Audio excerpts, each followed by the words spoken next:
Good evening, gentlemen, and welcome to this afternoon session. I am Gary Paul, and today I'm going to do a persuasive speech. It's entitled, Producing a Greener Car. I choose this topic specifically because I wanted to convince you, the audience, of the effects that global warming and the quality of air that we breathe today because of the use of fossil fuel. Fossil fuel has been used for numerous amount of years. We have been using it in our vehicles. We have been using it to produce electricity, but it has some negative effects. And today, I'm going to discuss an alternative form of energy, which is a hydrogen fuel cell. Okay? And we're going to be using that for cars as an alternative energy instead of using fossil fuel. A hydrogen cell. What is a hydrogen cell? A hydrogen cell basically is a cell that converts chemical energy into electrical energy. Just to give you a little overview and a little background on how this thing started. It all started in 1839 by a physicist by the name of William Robert Groove. He designed the first hydrogen fuel cell. And after that, 127 years after, the technology evolved and manufacturers start using it. We have Honda, Mazda, Nissan, all those manufacturers using the hydrogen fuel cell to produce a cleaner vehicle. Basically, the components that make up the hydrogen fuel cell vehicle, it consists of hydrogen tanks. You have some hydrogen tanks. You have an air pump that sucks oxygen from the outside. You have the actual fuel cell. That's a square box where all the chemical and everything is mixed. Then you have a controller box. You have an ultra capacitor. You have the motor. And finally, you have the drives that connects to the vehicle. Alright? So the hydrogen and the oxygen mix together in that cell and it produces the electricity. It happens like this. The fuel cell works on the principle of combining hydrogen and oxygen to generate electricity. The chemical element of the cell produces electricity by separating the two hydrogen atoms. We're not going to get too technical with it because I don't want to confuse you, but what we're going to examine the advantages and the disadvantages of using a hydrogen fuel cell. So the first advantage I have of using a fuel cell, that will be emission. That in terms of the byproduct, after the chemical process takes place and electricity is generated, the byproduct you have from that is water vapor, and it's clean. Studies, the research thus far haven't said whether you could drink that water or you could do anything else with the vapor, but it's pure based on what the researchers say thus far. And that is one of the key elements of using the hydrogen fuel cell. Another advantage would be the cost. The average cost of, well, Honda put out one of their latest model. It's called the FCX Clarity. It's a fully hydrogen cell vehicle, and it costs $600 US dollars on a lease, a 3 years lease, which works out to basically $21,600. That's US dollars. In EC, it would be like $58,320 EC dollars. All right, in terms of cost, because the more they mass produce it, the cheaper this vehicle would be. As it relates to mileage, everybody wants to know about mileage. How much miles do we get in per gallon? Basically, for the hydrogen fuel cell, per gallon you'll be getting 74 miles per gallon. That's for the hydrogen fuel cell. And a full tank, which is 4 kilograms, it's measured in kilograms because it's pressured gas. The gas that is stored in the tank is pressurized. So you're not using gallons per se, you're using pounds or kilograms, right? So basically it takes 20 US to fill that tank, and that tank would contain 4 kilograms of hydrogen fuel cell. Hydrogen gas, sorry. And that gas would give you 280 miles.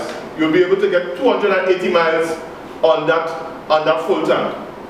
Another area, again, is noise.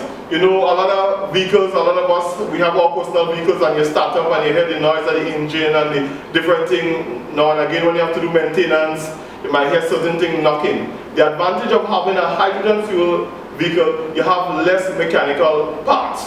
So in other words, the noise itself would be eliminated totally. I also saw an illustration of when the Honda Clarity was started, and you could actually hear a pin drop. It was quiet as can be. Yeah, so that's the 4 advantages there. But with everything, there are advantage and there are disadvantage. The disadvantage of the hydrogen fuel cell is that in terms of setting up the infrastructure, because it's something new on the market now, you will have to set up pumps so that when your gas run down, the hydrogen gas run down, you would have to go to the filling station and fill up.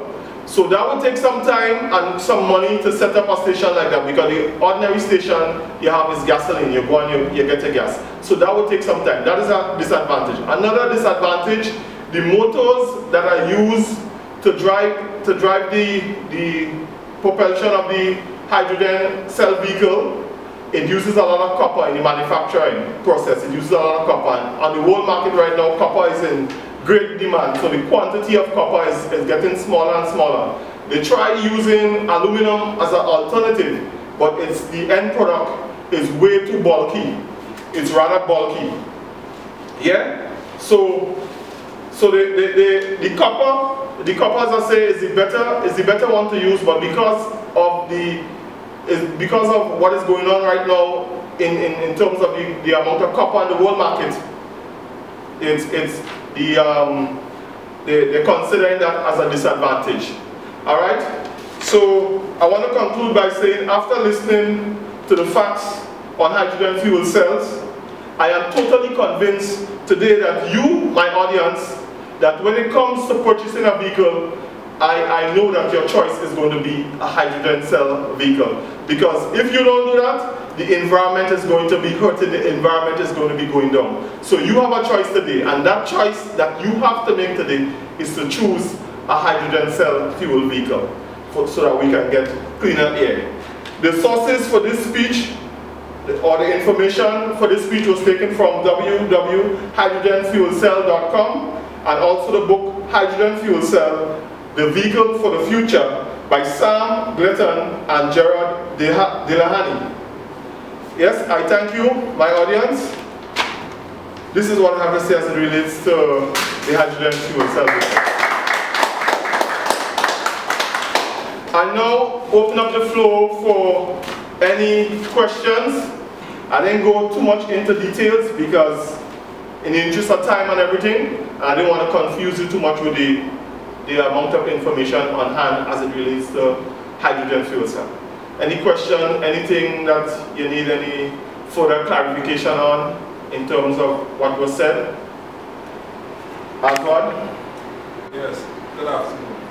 How long can we be expecting this sort of technology for the great public as mass production? How long will it take? Well, according to Catherine Dunwoody, Executive Director of California Fuel Cell, she says by 2020 they're going to be producing at least 2 million of these cars.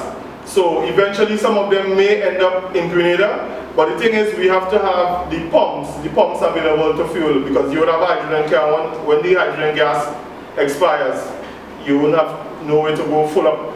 So that would be the issue then. Yeah? We could say 7 years from now, look for it. It's already on the market. One more question? Okay, you said that copper is what's used to make the motors. The motors. Yeah. But that is scarce. So is there any research being done to use an alternative?